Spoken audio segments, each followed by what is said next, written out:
Hello everyone, स्वागत करते हैं हमारे एक नए वीडियो में जिसमें आज हम देखने वाले हैं डिस्टकारी अर्थात रेक्टिफायर क्या होता है। ये भी इस बार बोर्ड एग्जाम के लिए 3 नंबर के लिए बहुत ही ज़्यादा इंपॉर्टेंट है। हम इसमें देखने वाले हैं कि जो रेक्टिफायर होता है हमारा क्या होता है, क्या काम करता है, किससे मिला करके बनाते हैं और साथ में कितने प्रकार के होते हैं। तो चलिए चालू करते हैं। रेक्टिफायर देखिए, रेक्टिफायर के बन जाने के पहले कुछ आप लोग समझ लीजिए कि इसका बैकग्राउंड क्या है। ठीक है, तो हमारे घर में जो विद्युत धारा आती है उसे हम प्रत्यावर्ती धारा कहते हैं, जिसे अल्टरनेटिंग करंट कहा जाता है।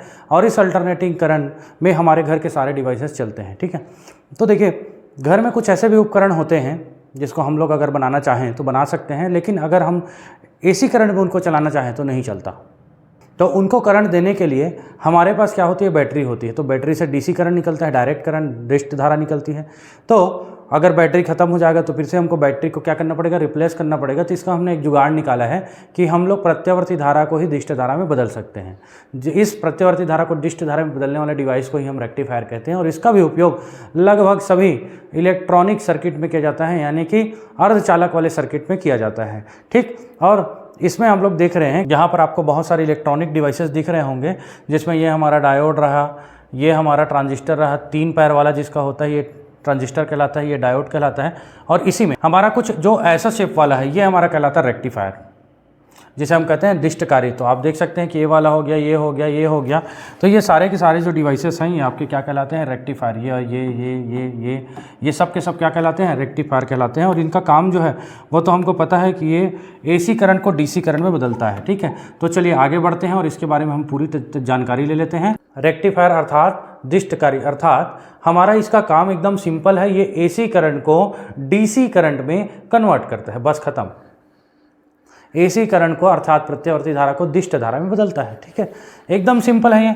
और हमारा इसका जो काम है क्या करता है, ये प्रत्यावर्ती धारा को डिस्ट धारा बदलता है। तो जो इसका काम है वही इसकी परिभाषा है, जो इसका काम है वही इसकी क्या है, परिभाषा है। अर्थात प्रत्यावर्ती धारा को डिस्ट धारा में बदलने के लिए जिस प्रकार का भी डिवाइस अपन यूज़ करते हैं, इस डिवाइस को हम लोग क्या कहते हैं, रेक्टिफायर या फिर डिस्टकारी कहते हैं। ठीक, अब हम चर्चा कर लेते हैं इसके पार्ट्स या फिर भाग के बारे में, या हम कह सकते हैं कंस्ट्रक्शन के बारे में। तो एकदम सिंपल शब्दों में इसको हम लोग 2 डिवाइस से ही बनाते हैं। जो पहला डिवाइस होता है वो हमारा कहलाता है ट्रांसफार्मर। पहला डिवाइस क्या कहलाता है, ट्रांसफार्मर। और जो दूसरा डिवाइस लगता है वो कहलाता है डायोड।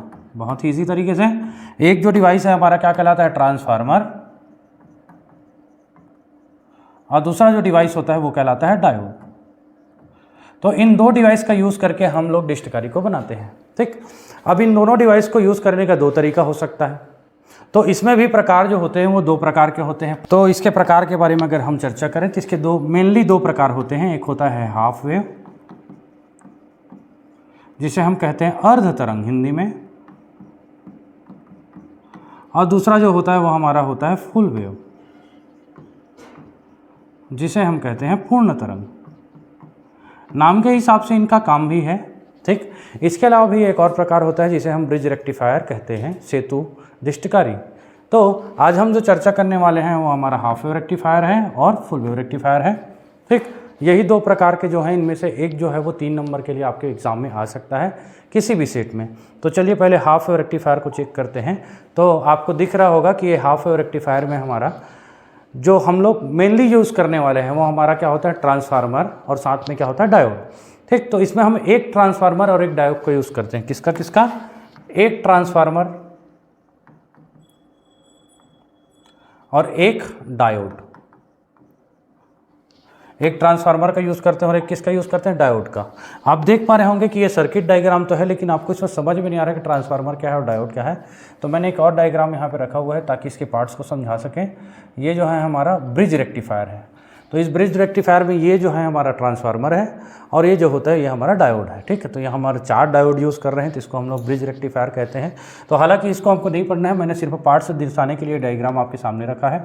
तो यहाँ पर जो दिख रहा है ये हमारा क्या कहलाता है, ट्रांसफार्मर। तो ये ट्रांसफार्मर का ये पीसी हो गया प्राइमरी कॉइल, ये ट्रांसफार्मर का हमारा पीसी हो गया प्राइमरी कॉइल, और ये हो जाएगा हमारा एससी सेकेंडरी कॉइल। और दोनों कॉइल के बीच में हमारा सिंबल है जिसमें हमने कोर को दर्शाया है, कोर को दर्शाने के लिए। ठीक है, तो इस साइड हमने क्या लगाया है, ट्रांसफार्मर लगाया हुआ है।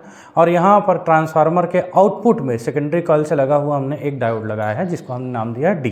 ठीक, ट्रांसफार्मर के प्राइमरी कॉइल में हम लोग इनपुट सप्लाई करते हैं, जो इनपुट सप्लाई कैसी होती है, एसी होती है, ठीक है। तो इसका काम तो है एसी को डीसी में बदलना। चलिए देखते हैं कैसे बदलता है। तो देखिए, तो हमारे एसी करंट की जो खास बात होती है वो किसी तरीके से होती है, वो कभी प्लस और कभी माइनस के रूप में चलता है, कुछ ऐसे। ये तो आप जानते हैं। इस करंट को हम कौन सा करंट कहते हैं, एसी करंट, जो कि अपना मैग्नीट्यूड और डायरेक्शन समय के साथ लगातार चेंज करते रहता है। तो यहाँ पर हम लोग जो सप्लाई दिए वो तो एसी करंट रहेगा। तो ये प्लस हाफ साइकिल में अलग तरीके से काम करेगा और माइनस हाफ साइकिल में अलग तरीके से काम करेगा। इसको हम चलिए देखते हैं। तो जब हम लोग प्लस हाफ साइकिल की बात करते हैं तो हमारा जो ट्रांसफार्मर रहता है, ये वाला पॉजिटिव साइड और ये वाला क्या हो जाता है, निगेटिव साइड। ऐसा मान लीजिए दो छोर है, तो एक पॉजिटिव पोटेंशियल पे और एक क्या हो जाएगा, निगेटिव पोटेंशियल पे। तो हमारा जो आउटपुट होगा यहाँ पे भी क्या मिलेगा, पॉजिटिव, तो यहाँ क्या मिलेगा, निगेटिव मिलेगा। सेम इसी प्रकार से। तो अगर हम लोग देखें कि हमारा जो डायोड होता है, इसमें ये साइड जो होता है वो पी होता है और ये साइड जो होता है वो क्या होता है, एन होता है। तो यहाँ पर पॉजिटिव साइड होने के कारण ये वाला और ये वाला पीपी बन जाता है और इधर वाला नेगेटिव साइड होने के कारण एनएन बन जाता है। तो हम इसे कह सकते हैं कि ये फॉरवर्ड बायसिंग पे हो जाता है। लेकिन कब, फर्स्ट हाफ साइकिल पे। फर्स्ट हाफ साइकिल पे क्या हो जाता है, फॉरवर्ड बायसिंग हो जाता है अग्र अभिनत पे। तो अग्र अभिनत में होने के कारण हमको पता है कि डायोड से धारा प्रवाहित हो जाती है।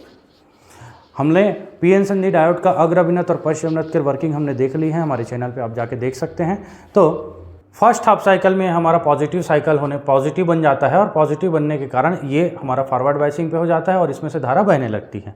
तो ये जो धारा होती है वो कहाँ चले आती है, इस तरफ हम लोग यहाँ पर एक प्रतिरोध लगाए हैं, कह सकते हैं कि आउटपुट है, तो इसमें हम लोग को आउटपुट धारा मिल रही है। तो यहाँ पर हम लोग इसके जगह में एक बल्ब भी लगा सकते हैं। एक क्या लगा सकते हैं, बल्ब भी।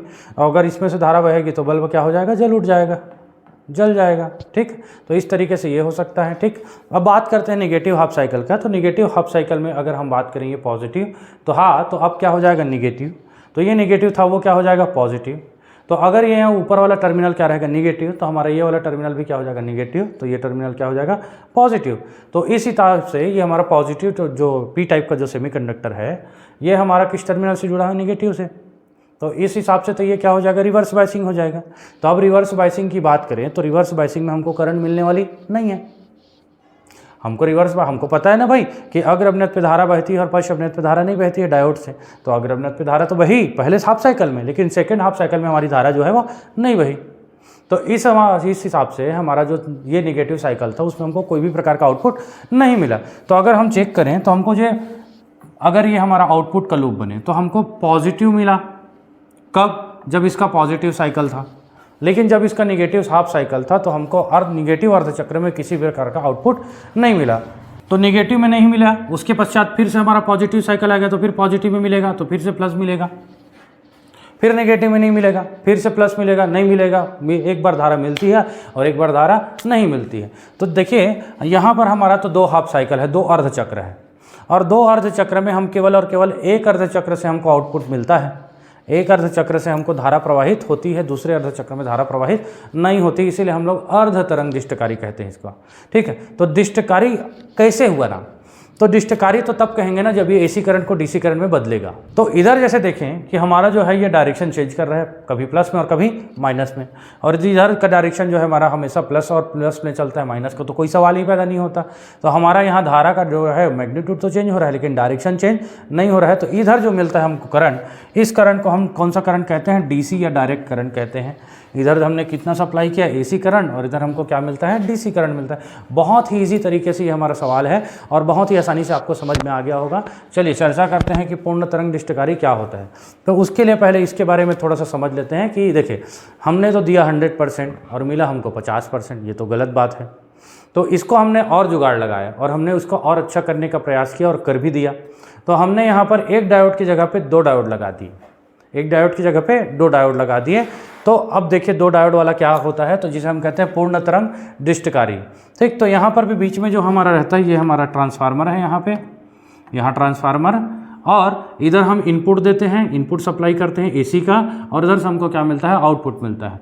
अब यहाँ पर जो दो डायोड यूज़ करते हैं इसका नाम यहाँ पर D1 और इसका नाम यहाँ पर है D2, ठीक। तो इसे हम पूर्ण तरंग दिष्टकारी क्यों कहते हैं, इसके हमारे फाइनल समझने के बाद ही पता चल पाएगा इसके नाम के बारे में। तो देखते हैं इधर क्या क्या होता है, कैसे कैसे काम करता है।